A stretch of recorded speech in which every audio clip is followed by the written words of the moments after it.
Good morning बच्चों। आज हम अपना सेकंड चैप्टर स्टार्ट कर रहे हैं, विश्व जनसंख्या वितरण, घनत्व और वृद्धि। विश्व की जनसंख्या के संदर्भ में हम ये लेसन पढ़ेंगे। देखो, किसी भी देश के निवासी ही उसके वास्तविक धन होते हैं। ये बात तो हमें पता है कि कहीं के निवासी अगर स्वस्थ हैं तो वो देश अवश्य ही तरक्की पर अग्रसर होता है। यही लोग देश के संसाधनों का उपयोग करते हैं और उसकी नीतियां निर्धारित करते हैं। अंततः एक देश की पहचान उसके लोगों से ही होती है। जानना आवश्यक है कि किसी देश में कितनी स्त्रियां और पुरुष हैं, प्रतिवर्ष कितने बच्चे जन्म लेते हैं, कितने लोगों की मृत्यु होती है और कैसे होती है, क्या वे नगरों में रहते हैं अथवा गांवों में रहते हैं, क्या वे पढ़ लिख सकते हैं, वे क्या काम करते हैं। ये सारी जानकारियां जब जनगणना होती है तो उसमें ये सारे तथ्य, ये सारे आंकड़े एकत्रित किए जाते हैं। 21वीं शताब्दी के प्रारंभ में विश्व की जनसंख्या लगभग, यहाँ 600 लिखा हुआ है, लेकिन अब हमारी जनसंख्या बात करें तो विश्व की लगभग 800 करोड़ के आसपास है। यहाँ हम जनसंख्या के वितरण और घनत्व के प्रारूपों की विवेचना करेंगे। विश्व की जनसंख्या असमान रूप से वितरित है। एशिया की जनसंख्या के संबंध में जॉर्ज बी क्रेसी की टिप्पणी है कि एशिया में बहुत अधिक स्थानों पर कम लोग और कम स्थानों पर बहुत अधिक लोग रहते हैं। विश्व के जनसंख्या वितरण प्रारूप के संबंध में भी यह सत्य है। एशिया में सबसे ज्यादा जनसंख्या एशिया महाद्वीप में हमारी मिलती है, तो बहुत सारे ऐसे स्थान हैं जहां पर कम लोग रहते हैं और बहुत स्थान ऐसे भी हैं जहां पर बहुत अधिक जनसंख्या रहती है। विश्व में जनसंख्या वितरण के प्रारूप, जनसंख्या के वितरण और घनत्व के प्रारूप हमें किसी क्षेत्र की जनांकीय विशेषताओं को समझने में मदद करते हैं। जनांकीय विशेषताएं यानी जनसंख्या से संबंधित जो विशेषताएं होती हैं, जिसमें हमारा शिक्षा है, व्यवसाय वगैरह है, इन सब चीजों का हम अध्ययन करते हैं। जनसंख्या वितरण शब्द का अर्थ भूपृष्ठ पर लोग किस प्रकार वितरित हैं, इस बात से लगाया जाता है। मोटे तौर पर विश्व की जनसंख्या का 90% इसके 10% स्थल भाग में निवास करता है। लगभग 90% जनसंख्या 10% भाग पर रहती है। विश्व के 10 सर्वाधिक आबाद देशों में विश्व की लगभग 60% जनसंख्या निवास करती है। एशिया के इन 6 देशों को पहचानिए। ये तो हमें पता ही है कि सबसे ज्यादा जो जनसंख्या है वो कहाँ पर पाई जाती है, कौन से देश में पाई जाती है, तो चीन में पाई जाती है सबसे ज्यादा जनसंख्या। उसके बाद भारत में सर्वाधिक जनसंख्या पाई जाती है। उसके बाद संयुक्त राज्य अमेरिका, फिर Indonesia, Brazil, Pakistan, CIS, Bangladesh, Japan और नाइजीरिया।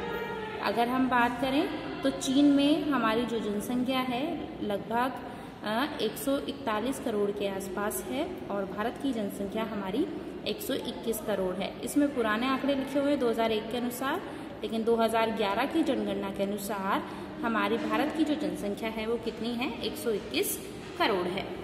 अब देखो, बात करते हैं जनसंख्या घनत्व के बारे में।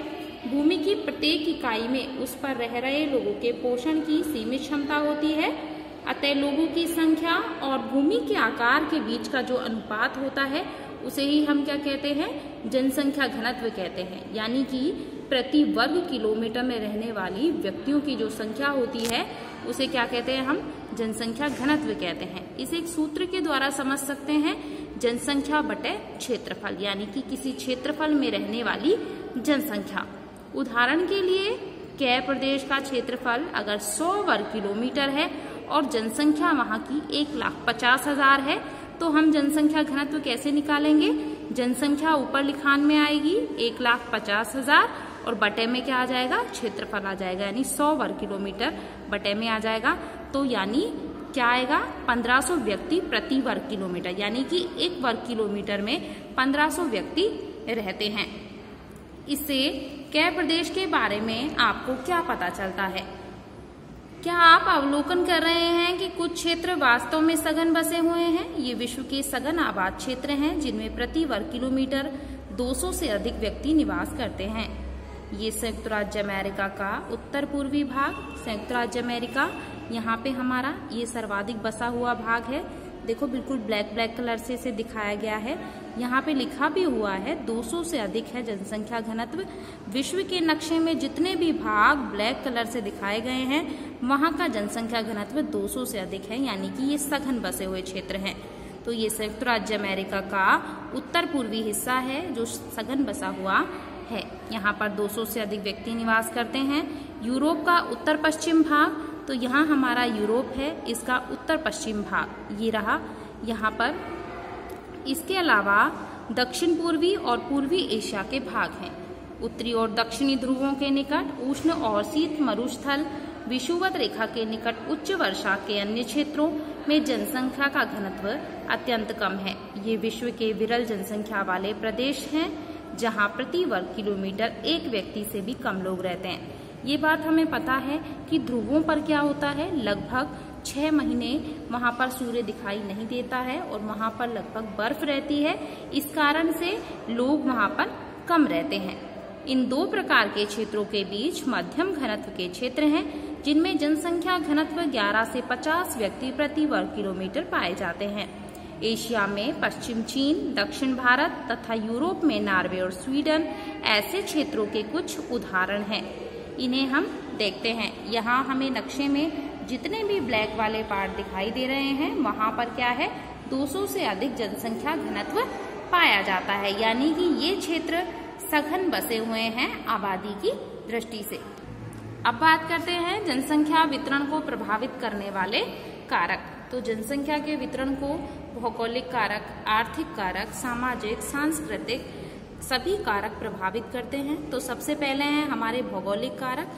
तो भौगोलिक कारकों में जल सबसे ज्यादा प्रभावित करता है। तो जल कैसे प्रभावित करता है, हमने देखा कि लगभग हमारे पहले जितनी भी सभ्यताएं विकसित हुई वो कहाँ पर हुई, नदी घाटियों के किनारे पर, क्योंकि हमें हर चीज के लिए जल की आवश्यकता होती है। पीने के लिए, नहाने के लिए, खाना बनाने, पशुओं के लिए, फसलों के लिए, हर चीज के लिए हमें जल चाहिए। तो लगभग जहाँ पर जल की उपलब्धता होती है वहां पर जनसंख्या अधिक निवास करती है।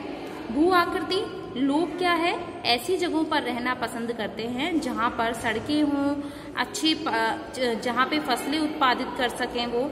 इस तरीके के मैदानी क्षेत्रों में, जो समतल धरातल वाले मैदानी क्षेत्र होते हैं वहां पर जनसंख्या अधिक पाई जाती है बतौर पहाड़ी क्षेत्रों के।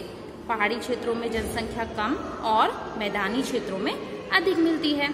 जलवायु भी लोग ऐसी जगह पर रहना पसंद करते हैं जहां पर जलवायु उनके शरीर के अनुकूल हो, जहां पर सुविधाजनक उन्हें जलवायु मिलती हो। अत्यधिक ठंडे या अत्यधिक गर्म मरुस्थल वाले क्षेत्रों में लोग नहीं रहते हैं।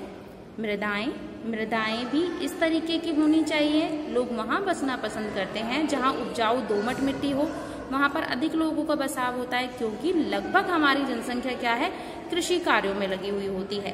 तो जहां पर मृदा उपजाऊ होती है वहां पर जनसंख्या अधिक मिलती है। आर्थिक कारक, खनिज निक्षेपों से युक्त क्षेत्र उद्योगों को आकृष्ट करते हैं, क्योंकि यहाँ पर क्या होता है, लोगों को रोजगार मिलता है। खनिज वाले क्षेत्रों में खनन कार्य वगैरह होते हैं, तो इस कारण से कुशल और अर्धकुशल कर्मी को यहाँ पर रोजगार मिलता है। इसलिए एक उदाहरण हम देखें तो अफ्रीका की कटंगा और जाम्बिया पेटी इसका अच्छा उदाहरण है। यहाँ पर जनसंख्या अधिक पाई जाती है।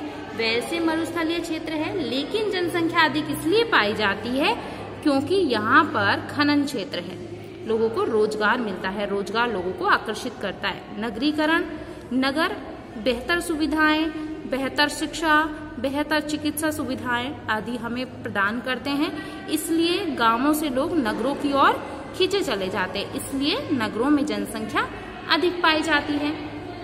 औद्योगिकरण, औद्योगिक पेटियां रोजगार के अवसर उपलब्ध कराती हैं और बड़ी संख्या में लोगों को आकर्षित करती हैं।